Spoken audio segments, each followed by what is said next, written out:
करण नाही करायची यार मला जॉब. म्हणजे रोजची तेच बॉसची झिकझिक, तेच टेन्शन, सॅटर्डे संडे काम, हे फाईल तिथं ठेवली, ते फाईल तिथं ठेवली, या रोजच्या टेन्शननी कंटाळून मी. खरं करायचीच नाही, जॉबच नाही करायची. जॉब नाही करणार तर मग काय करणार? शेती. काय तू वेळा झालाय का? तू रागाच्या भरात ना काहीतरी बोलतोय. एक काम कर, चहा घेऊ आणि शॉर्ट करू. चल. जॉब सोडून शेती रिस्क नाही वाटत का तुला? रिस्क कशाची?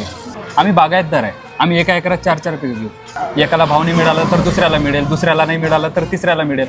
आणि तसंही हे 12-12 तास जॉब करून पैसा मिळतो पण समाधान नाही. बरोबर बोलतोय रे.